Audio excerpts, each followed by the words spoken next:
I never thought my sister Haley would slap me across the face in front of 300 wedding guests. I'm Mackenzie, 32, a real estate agent who worked my butt off for 5 years to buy my dream penthouse in downtown Seattle. Our relationship was always complicated, but that public humiliation because I wouldn't hand over my home to her was unbelievable. The cherry on top, a distinguished family court judge witnessed everything. Let me tell you, this story takes a turn nobody saw coming. Before I dive in, let me know where you're watching from. Hit like and subscribe if you've ever stood up to entitled family members. Growing up in the suburbs of Seattle, my family seemed normal enough on the surface. My parents, Diana and Harold Matthews, provided a comfortable middle-class life for my younger sister Haley and me. We shared a modest 4-bedroom house, took annual summer vacations to the Oregon coast, and participated in the usual school activities. But beneath this ordinary facade, the dynamics between Haley and me were anything but balanced. From an early age, our personalities couldn't have been more different. I was the practical one saving my allowance, planning for the future, and taking my studies seriously. By contrast, Haley was what my parents called a free spirit, which was really their gentle way of saying she expected everything to be handed to her. While I worked part-time jobs throughout high school, Haley spent her time cultivating popularity and expecting our parents to fund her social life. Mackenzie, you need to understand that your sister is sensitive, my mother would say whenever I complained about the obvious favoritism. Not everyone can be as independent as you are. This pattern continued as we grew older. When I graduated high school with honors and a partial scholarship to the University of Washington, my parents threw a modest celebration. When Haley barely graduated 2 years later, they rewarded her with a trip to Hawaii to decompress from the stress. I majored in business with a focus on real estate, fascinated by property development and investment. College wasn't easy. I juggled classes with 2 part-time jobs to minimize student loans. Meanwhile, Haley drifted through 3 different community colleges, changing majors whenever coursework became too demanding. After graduation, I secured an entry-level position at a prestigious real estate firm in Seattle. The hours were brutal, but I was determined to succeed. I lived in a tiny studio apartment with secondhand furniture, saving every possible penny. My 5-year plan included building my client base, earning my broker's license, and eventually purchasing my own home. "You work too hard," Haley would comment during our increasingly rare family gatherings. By then, she had moved back home with our parents after another failed attempt at college. Life's about more than just working and saving. Despite her criticism, I remained focused. By 27, I had established myself as one of the top producing agents at my firm, specializing in luxury condominiums. My dream of homeownership had evolved into something specific, a penthouse unit in the newly constructed Emerald Tower, with floor-to-ceiling windows overlooking Puget Sound. For 3 years, I worked overtime, took on difficult clients others avoided, and continued to live far below my means. I skipped vacations, bought clothes from thrift stores, and ate home-cooked meals while my colleagues dined at expensive restaurants. Every sacrifice had a purpose. Then came the pattern that should have warned me about what was to come. As my success grew, so did Haley's requests. "Kenzie, can I borrow your designer handbag for this date? I'll return it tomorrow." The bag would come back weeks later, stained or damaged. "Kenzie, I need to use your credit card for this online course that will totally change my career path. I'll pay you back next month." The money never materialized. "Kenzie, I crashed my car and need to borrow yours for a few days."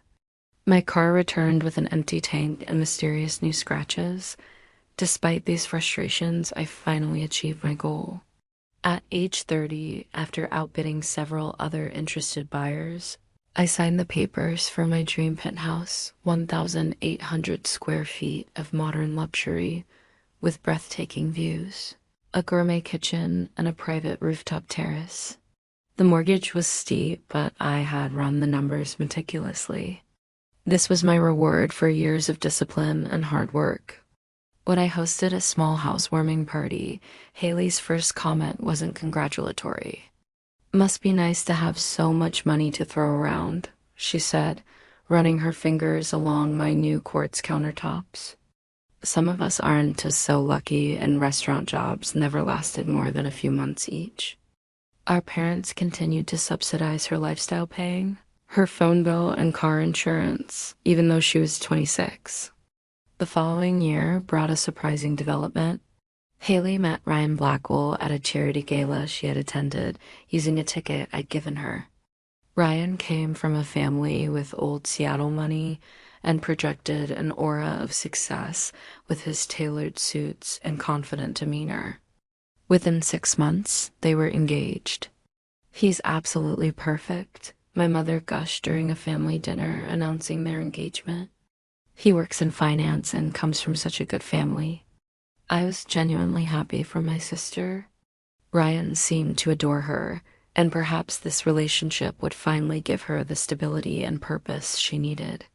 When she flashed her 3-carat diamond ring, I pushed aside the small voice, wondering how someone who supposedly valued experiences over materialism could be so enthralled by an expensive stone. Little did I know that this engagement would set in motion a chain of events that would culminate in that shocking moment at their wedding, when my sister's hand struck my face in front of hundreds of witnesses, including a family court judge who would soon play an unexpected role in our family drama. The transformation from my carefree sister to demanding bride happened almost overnight. The Haley who had once mocked the wedding industrial complex suddenly became obsessed with creating the perfect Instagram-worthy celebration. And as her maid of honor, a role I reluctantly accepted, I had a front row seat to the spectacle. The venue costs $25,000 for just the space, Haley informed me during our first wedding planning lunch. She said this casually, as though discussing the price of a sandwich. "But Ryan says we deserve the best." I nearly choked on my water. "That's substantial. Are his parents covering most of the costs?" A shadow crossed her face. "We're figuring out the details. Ryan's investments have been a little unpredictable lately, but he assures me everything will work out." This was my first hint that something might be off about Ryan's financial situation, but I dismissed it. After all, wealthy people sometimes experience temporary cash flow issues. As the months progressed, Haley's demands multiplied exponentially. I received daily texts about bridesmaid dress colors, flower arrangements, and cake tastings I was expected to attend. When I explained that I couldn't miss an important client meeting for an appointment with a calligrapher, Haley burst into tears. "You've always been selfish, Mackenzie. This is the most important day of my life, and you can't even adjust your precious schedule." My friend Brianna became my lifeline during this period. We had met in college and remained close despite her move to Portland a few years earlier. During our weekly phone calls, I could vent freely. I spent $300 on a bridal shower gift, and she complained it wasn't safe from the high-end registry. I told Brianna one evening. Meanwhile, I've taken so much time off work for wedding stuff that my commission checks are taking a hit. "Sounds like classic Haley," Brianna replied. "Taking everything you give and still wanting more." Brianna had never been Haley's biggest fan, having witnessed her self-centered behavior during our college years. But even she was shocked when I shared what happened during a wedding planning session at my penthouse. Haley had asked to meet at my place to discuss the bachelorette party. As she walked around my living room, running her fingers over my furniture and staring out at the view of Elliott Bay, something in her expression changed. "This place is absolutely perfect," she said, more to herself than to me. Then, turning to face me, Ryan and I have been talking about where we'll live after the wedding." "I thought you were looking at that new development in Queen Anne," I replied, referring to an upscale neighborhood they had mentioned. We were, but honestly, this would be so much better for us. She gestured around my home as if she were already imagining her belongings in it, especially while we're establishing ourselves as a couple. I laughed, thinking she was joking. Well, you're welcome to visit any time, but I'm quite attached to my home. Don't be ridiculous, Mackenzie. You could easily find another place. You're single with no kids. We need the space more than you do, especially when we start a family. The casual entitlement in her voice left me speechless. Was my sister seriously suggesting I give up my home, the one I had worked years to afford, simply because she wanted it? Haley, this isn't happening. I'm happy to help with wedding planning, but my home isn't part of that package. She stormed out, and for a blissful week, the barrage of wedding texts ceased. I hoped she had come to her senses. I was wrong. The bridal shower, hosted at our parents' house, should have been a pleasant afternoon with finger sandwiches and champagne. Instead, it became the stage for Haley's next move, surrounded by 30 women, including future in-laws and colleagues. Haley clinked her glass for attention during the gift opening. Before I open these lovely presents, Ryan and I have an announcement, she beamed. After the honeymoon, we'll be moving into Mackenzie's gorgeous penthouse. She's generously offered it to us while we look for our forever home. The room erupted in applause and congratulatory murmurs. All eyes turned to me, expecting the proud, self-sacrificing sister to confirm this grand gesture. There must be some confusion, I said, keeping my voice steady. I haven't offered my home to anyone. An awkward silence fell over the room. Haley's smile froze. Don't be modest, sis, she said through gritted teeth. We've discussed this. We discussed it when you suggested it, and I declined. I corrected her. My home is not available. The shower never recovered from that uncomfortable exchange. Guests hurriedly offered Haley other gifts while my mother pulled me aside in the kitchen. Why are you doing this to your sister? She hissed. You know how important appearances are to her. I'm not doing anything except refusing to give away my home, I replied. Why are you taking her side in this insanity? Because family helps family, Mackenzie. You've always had everything come easily to you. Would it kill you to make a sacrifice for once? Her words stung like a physical blow. Asterisk everything come easily. The years of working multiple jobs, the sacrifices, the careful budgeting, none of that had been easy. But in my family's revisionist history, my success was apparently a lucky accident rather than the result of determination and hard work. As I drove home that evening, I realized the shower incident was just the beginning. The entitlement that had been cultivated throughout Haley's life had reached its peak, and my penthouse had become the ultimate prize she felt she deserved. The collision course was set, though I couldn't yet envision just how publicly and painfully it would culminate. 3 weeks after the bridal shower disaster, I received a text from Haley asking to meet for coffee. Hoping for reconciliation, I agreed, suggesting a quiet cafe near my office. When I arrived, I found not just Haley, but Ryan waiting for me, his expression a calculated mix of charm and determination. Mackenzie, thanks for meeting us, Ryan began after I'd barely taken my seat. We wanted to discuss our housing situation directly without any misunderstandings. I took a slow sip of my latte. I think I've been pretty clear, but go ahead. Here's the situation, Ryan said, leaning forward. Haley and I are starting our life together, and we need a suitable place to live. Your penthouse is perfect for our needs, and frankly, it makes sense for family to help family during transitions. I'm confused about why my home is even being considered, I replied. Weren't you looking at properties in Queen Anne? Or what about your family's connections, Ryan? Surely they could help with real estate. Ryan shifted uncomfortably. My financial portfolio is experiencing some temporary readjustments. Nothing serious, just timing issues with certain investments. The Queen Anne properties are overpriced anyway. What Ryan is trying to say, Haley interjected, is that we need a little help right now just for a year or two until his investments are, You could rent a smaller place temporarily. It would be an adventure.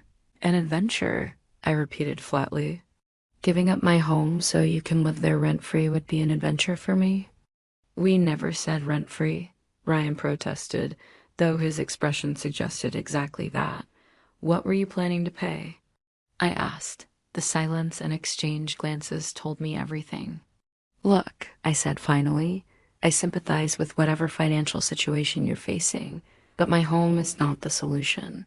I can help you look for affordable rentals if you like. Haley's face hardened.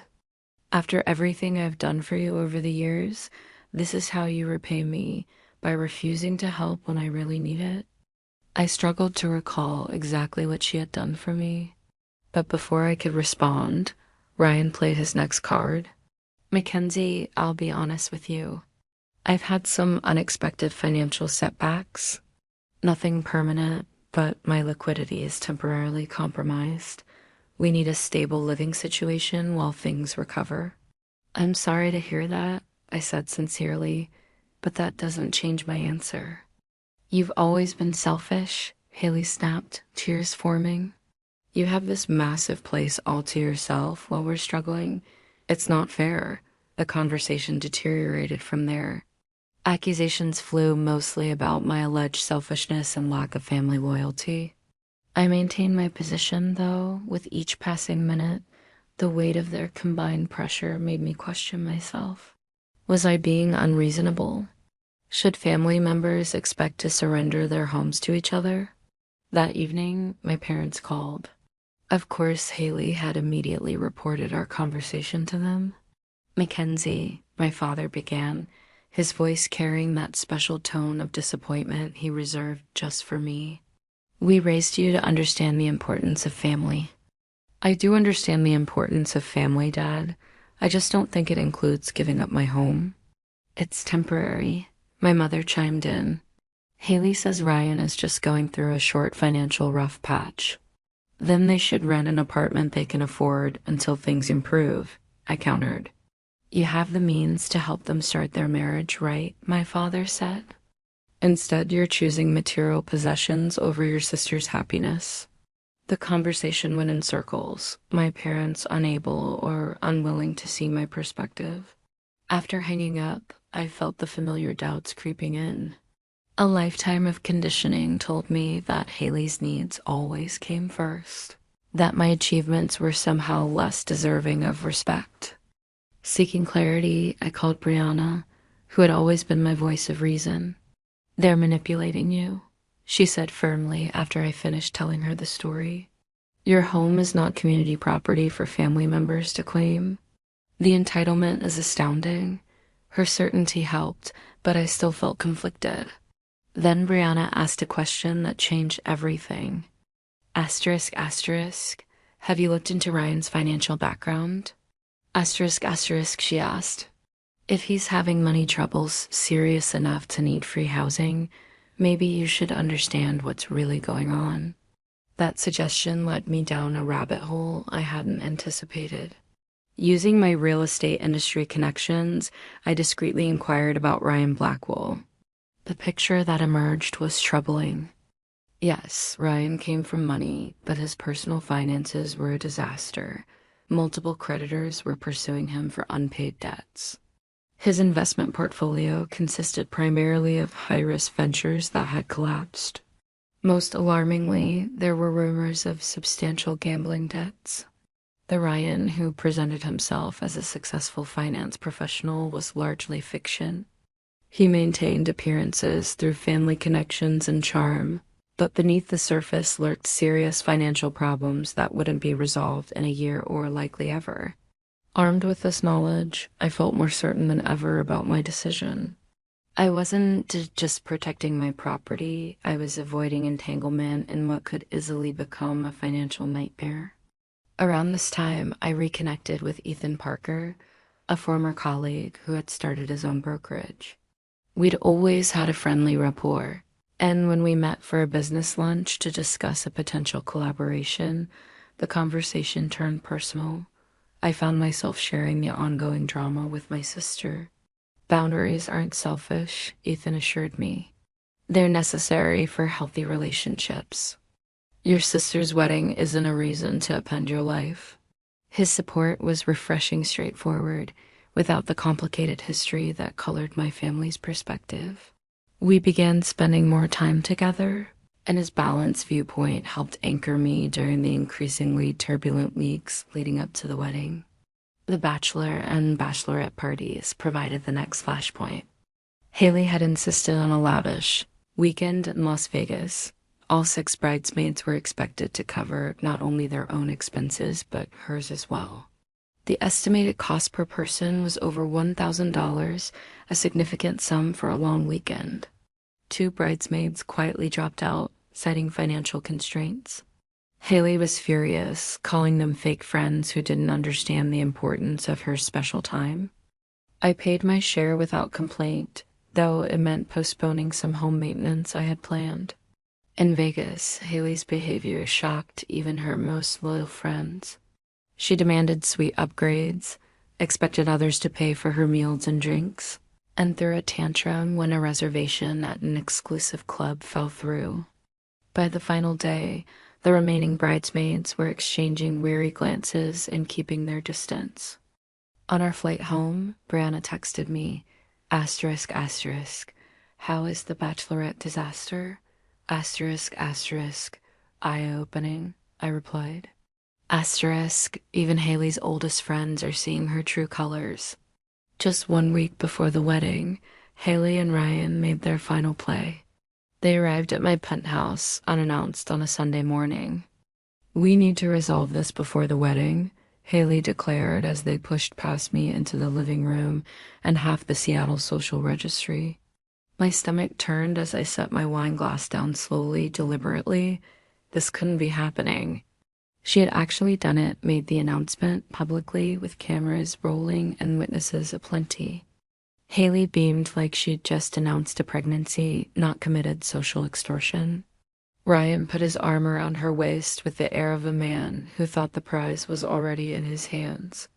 I could feel my heartbeat in my ears as people began clapping, nodding toward me with admiration and expectation. A few guests even raised their glasses in my direction. I caught Judge Lawrence Wilson's eyes as he looked from Haley to me, eyebrows slightly raised. I stood slowly. My chair scraped against the polished parquet floor with a sharp squeak that silenced the room faster than any microphone ever could. How a smile flickered. I took a deep breath and stepped toward the stage, not rushed or angry, just resolute. I reached for the second microphone the DJ had placed at the other end of the head table. I felt every eye on me, but I focused only on my sister.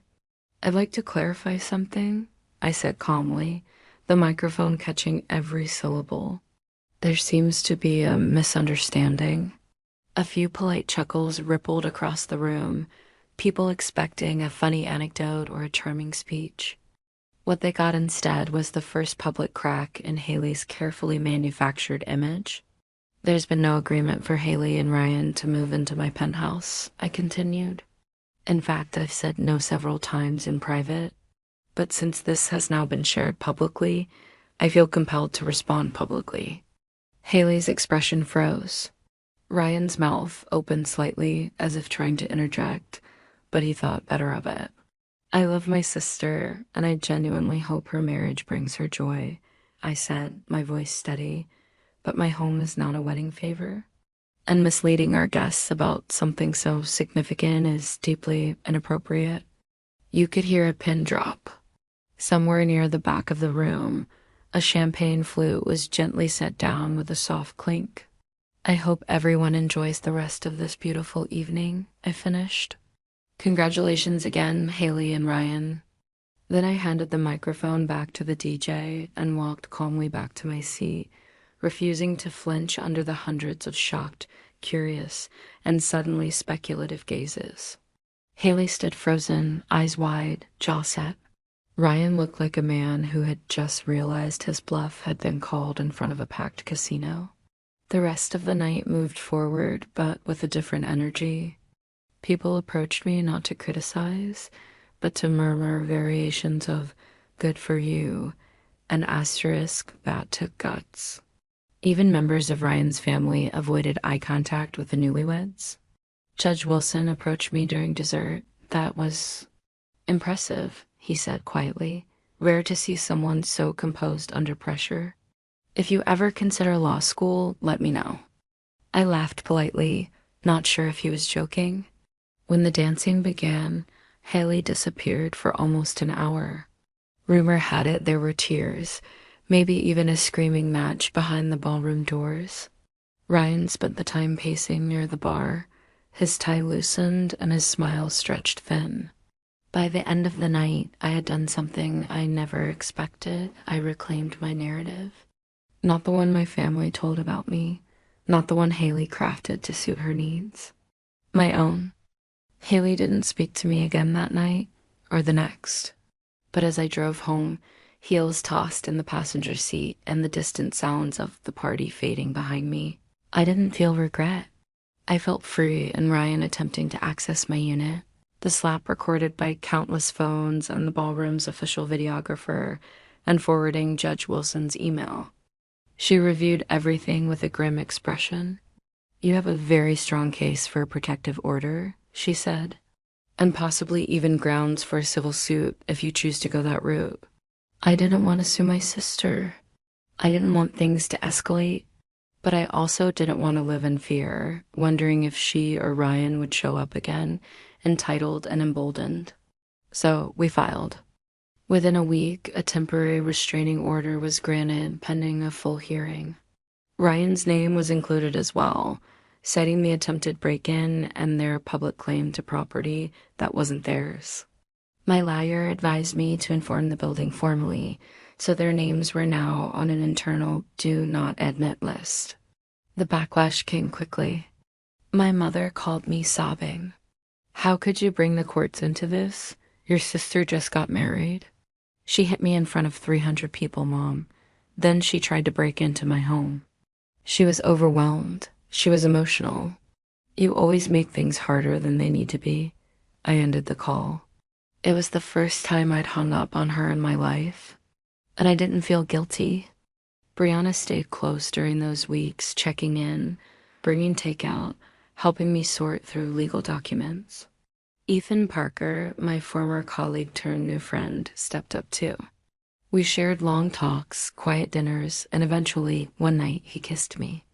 It was gentle, unhurried, respectful, everything my family dynamic wasn't. The hearing date arrived 2 weeks after Haley and Ryan returned from Bali. The courtroom was sterile and quiet, a stark contrast to the opulence of their wedding. Haley looked pale and furious. Ryan seemed nervous in a way that wasn't performative anymore. Judge Wilson, to my astonishment, had recused himself from the case but submitted a sworn affidavit describing the incident and the dangerous emotional tone of the confrontation. The judge who did preside reviewed the footage and statements before ruling decisively. The protective order was granted for 6 months, with the potential for extension. Haley and Ryan were ordered to have no contact, direct or indirect. They were also formally informed that attempting to access my property again could result in arrest. Haley cried in court. For once, no one rushed to console her. Afterward, I walked out of the courthouse with Ethan at my side. The sun was shining. The sky was impossibly blue. I didn't think it would ever come to this, I said. You didn't bring this on, he reminded me. You just stopped letting it happen. We stood there in silence for a long moment. Then I took a deep breath, my first full one in weeks. There would be fallout, I knew. There would be gossip. There might never be a true reconciliation. But there was also peace. And for the first time in my adult life, it was mine. In rehearsing potential testimony, I felt something I hadn't expected. Calm. It wasn't peace exactly, too much damage had been done for that, but it was a kind of clarity. For the first time, I wasn't second-guessing myself. I wasn't drowning in guilt or caught in the tide of family expectations. I was protecting my home, my name, and my peace. The day of the hearing arrived, gray and rainy Seattle in its truest form.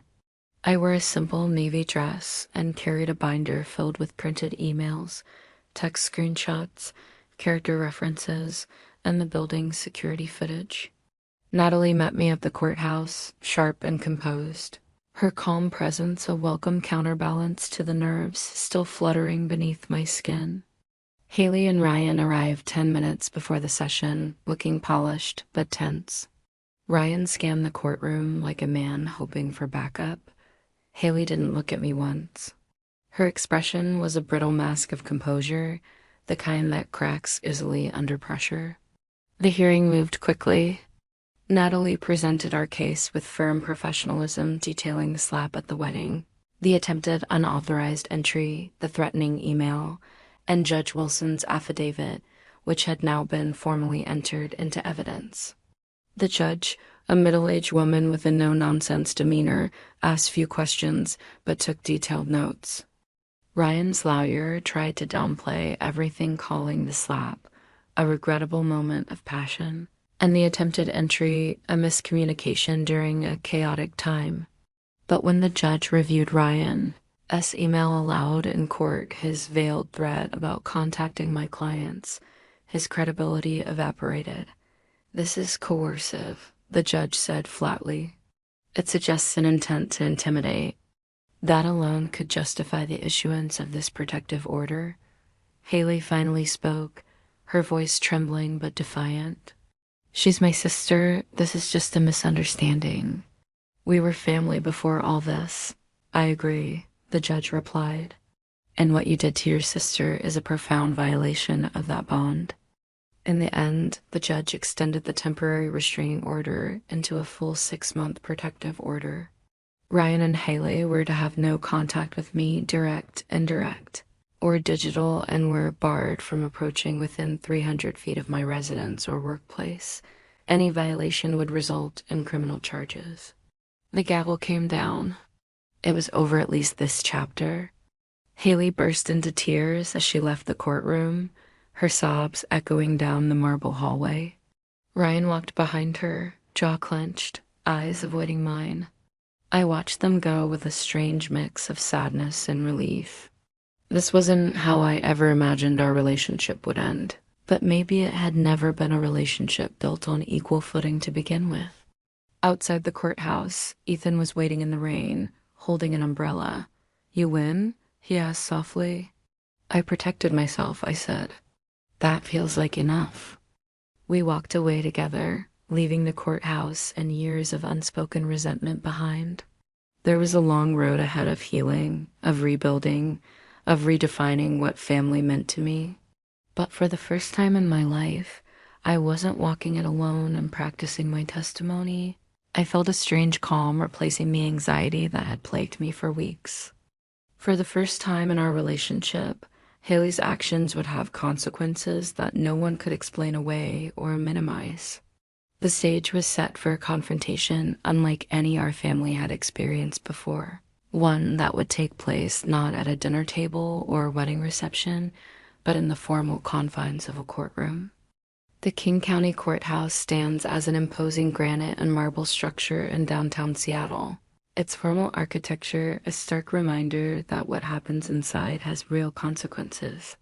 As I climbed the wide steps on that overcast morning, Natalie Hernandez beside me carrying a sleek leather portfolio, my stomach knotted with a mixture of dread and determination. "Remember," Natalie said quietly, "stick to the facts. No matter what emotional accusations might be thrown your way, the judge is only interested in documented evidence and specific incidents."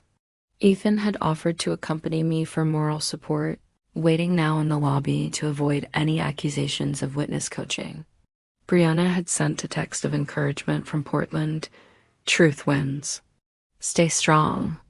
The restraining order hearing was scheduled for courtroom 3C, presided over by Judge Rebecca Martinez, not Judge Wilson, who had appropriately recused himself but provided a detailed witness statement.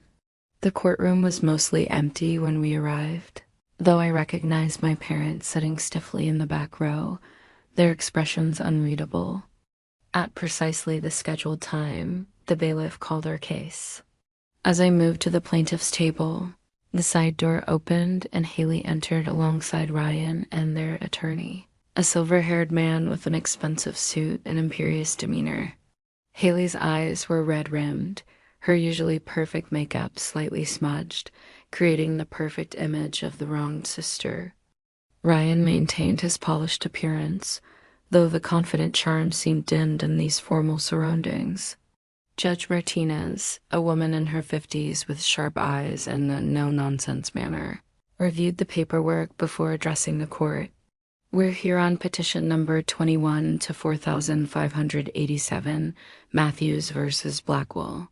Request for a protective order, she stated.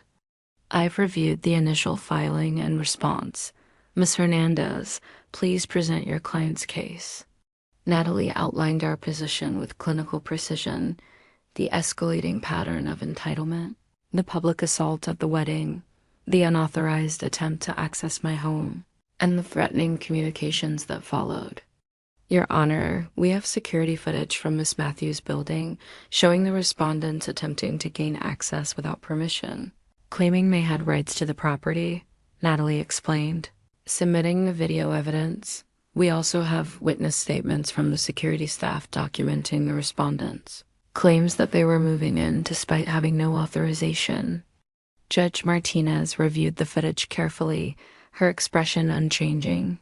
When she looked up, her gaze shifted to Haley and Ryan. Mr. Lau, she addressed their attorney. Your response? The silver-haired lawyer stood with practiced gravitas. Your Honor, this is simply an unfortunate family misunderstanding that has been blown out of proportion. Ms. Blackwell's actions at the wedding were an emotional response during a highly stressful day, not an indication of any ongoing threat. As for the building visit, my clients were merely attempting to deliver wedding gifts before their honeymoon, not breaking in, as dramatically claimed. Haley nodded emphatically at this revision of events, dabbing at her eyes with a tissue. And the communication suggesting Ms. Matthews should surrender her home to the respondents? Judge Martinez inquired. Merely family discussions about helping the newlyweds get established, Mr. Lull replied smoothly. Perhaps misunderstood by Ms. Matthews, but certainly not threatening. The judge's expression remained neutral as she turned to me. Ms. Matthews, please describe in your own words the incident at the wedding reception. Taking a deep breath, I recounted the events exactly as they had occurred. Haley's public announcement about moving into my penthouse, my calm correction of this misrepresentation, and the slap that followed. And prior to this incident, had you clearly communicated to your sister and Mr. Blackwell that they did not have permission to live in your home? Multiple times, Your Honor, both verbally and in writing. I have text messages and emails documenting these conversations.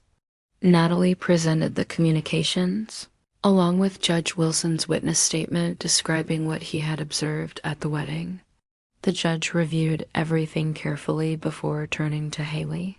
Ms. Blackwell, did you strike your sister at your wedding reception? Haley's composure cracked slightly. It wasn't like that. I was emotional. She embarrassed me in front of all our guests by contradicting me during my special day. That doesn't answer my question, Judge Martinez pressed. Did you physically strike Ms. Matthews? Yes, Haley admitted reluctantly, but it wasn't planned or threatening. It was a reaction, and afterward, did you attempt to access her residence without permission? Ryan shifted uncomfortably as Haley faltered. Their attorney quickly intervened. Your Honor, my clients had reason to believe they had implicit permission. Mr. Blackwell, Judge Martinez interrupted, addressing Ryan directly. The security footage clearly shows you stating to building personnel that you were moving in and that Ms. Matthews had agreed to this arrangement. Was that statement accurate? Put on the spot, Ryan's polished facade began to crack. We had discussions about the arrangement. There might have been some miscommunication about the timing. So you acknowledge you did not have explicit permission at that time? Technically, no, Ryan admitted. The hearing continued with the presentation of additional evidence, including the threatening email Ryan had sent regarding my professional reputation. When this was read aloud, my parents' expressions shifted from disapproval to confusion. This part of the story had clearly been omitted from whatever version they had been told. Then came the most damaging revelation. Judge Martinez referenced a sealed document provided by the Securities Division of the Washington State Department of Financial Institutions. Mr. Blackwell, are you currently under investigation for financial improprieties at your former place of employment? The color drained from Ryan's face. Their attorney immediately objected to the relevance of the question. Your Honor, I fail to see how Mr. Blackwell's professional matters relate to this family dispute. The relevance, Judge Martinez replied coolly, is to establish potential motivation for the aggressive pursuit of Miss Matthews' residence, particularly in light of the threatening communication regarding her professional standing. Mr. Blackwell, please answer the question. After a whispered consultation with his attorney, Ryan reluctantly confirmed the investigation, though he insisted it was a misunderstanding that would be resolved. By the time closing arguments were presented, the atmosphere in the courtroom had shifted dramatically. What Haley and Ryan had clearly expected to be a minor family matter, easily dismissed, had transformed into a serious examination of their actions and motivations. Judge Martinez delivered her ruling without leaving the bench. Based on the evidence presented, including the documented physical assault witnessed by hundreds, the unauthorized attempt to access the plaintiff's residence, and the subsequent threatening communications, I am granting the protective order as requested. She outlined the specific terms. Haley and Ryan were to maintain a distance of at least 100 feet from me, my home, and my workplace. All communication must be through attorneys for the next 6 months, after which the order would be reviewed. Additionally, she continued, I am referring the unauthorized access attempt to the prosecutor's office for a review of potential trespassing charges, and Mr. Blackwell's threatening communication regarding Ms. Matthews' professional standing for potential extortion evaluation. Haley gasped audibly while Ryan conferred urgently with their attorney. My parents sat in stunned silence. This court takes family violence and property violations seriously, regardless of the relationship between the parties, Judge Martinez concluded. Being family does not grant immunity from legal consequences for harmful actions. As we gathered our materials to leave, I caught sight of my parents' faces. The shock and confusion I saw there suggested they were finally processing the reality of the situation, perhaps seeing for the first time the extent of Haley and Ryan's behavior without the filter of family bias. Outside the courtroom, Ethan waited with a supportive smile. How did it go? The judge granted everything we asked for, I said, still processing the outcome and potentially more. As we walked toward the exit, I heard my name called. Turning, I saw my father approaching alone, his expression troubled. Mackenzie, he began, then faltered. The things that were said in there about Ryan being investigated, about the threats, we didn't know. There's a lot you didn't know, Dad, I replied quietly, because you didn't ask. You assumed I was the problem. He had no response to that truth. After an awkward moment, he simply said, Your mother and I need to think about all this, before turning back toward the courtroom where Haley remained. It wasn't an apology or even an acknowledgement of their role in enabling the situation, but it was perhaps the beginning of a realization. As I walked down the courthouse steps into the misting Seattle rain, I felt not triumph, but a complicated mixture of vindication, sadness, and, most surprisingly, relief. The truth had finally been exposed to the light, and with it came the possibility of building something new from the broken pieces of what had been. 6 months after the courthouse confrontation, I stood on my penthouse terrace, watching a spectacular sunset paint the Seattle skyline in shades of gold and crimson. The beauty of the moment struck me as particularly poignant, a reminder that life continues its rhythms regardless of personal turmoil. My home remained my sanctuary, more precious to me now for having been defended. The protective order had been extended for another year at the review hearing, though by then it had become largely unnecessary. Haley and Ryan's marriage had imploded spectacularly just 3 months after the wedding, their relationship unable to withstand the combined pressures of legal troubles and financial reality. Ryan's professional investigation had escalated into formal charges of misappropriation of client funds, with evidence suggesting gambling losses had motivated his desperate need for free housing. He had accepted a plea deal that included restitution, probation, and a permanent ban from the financial industry. The last I heard, he had moved back to his parents' guest house in Bellevue, his carefully constructed image of success thoroughly dismantled. Haley had retreated to our parents' home following the separation, her dream wedding now a painful memory rather than the fairy tale beginning she had envisioned. We had not spoken directly since the courtroom, though my mother occasionally provided careful updates during our now monthly phone calls.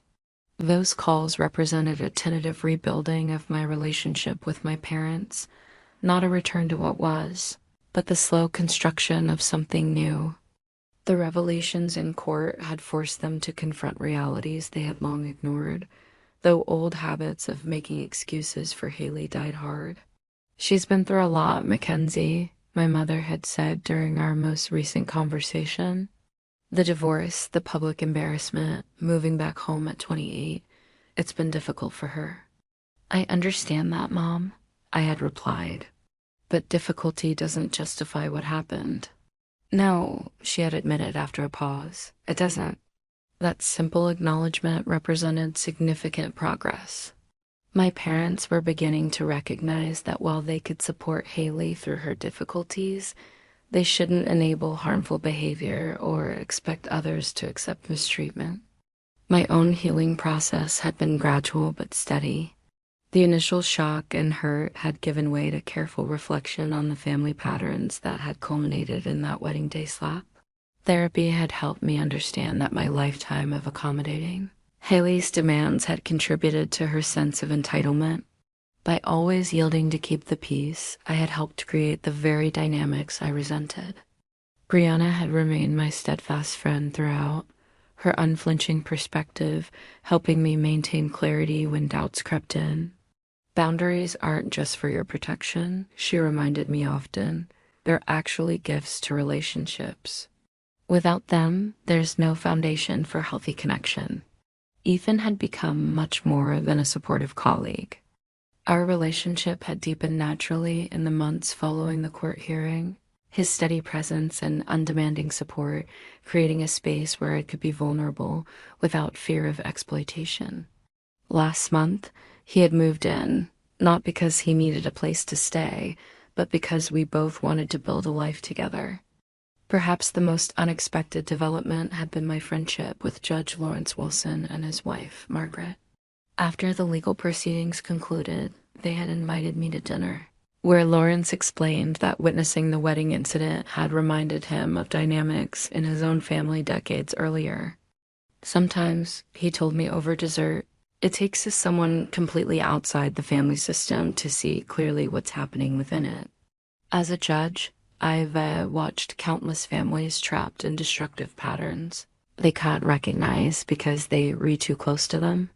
His perspective had been invaluable as I navigated the complicated emotions of setting boundaries with family. At 72, Lawrence had the wisdom of someone who had seen both the consequences of enabling harmful behavior and the possibilities for growth when people committed to healthier relationships.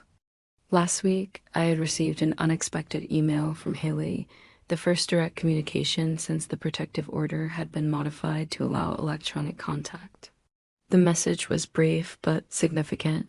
"I've been doing a lot of thinking with my therapist about what happened. I'm not ready to talk yet, but I want you to know I'm working on understanding my part in everything.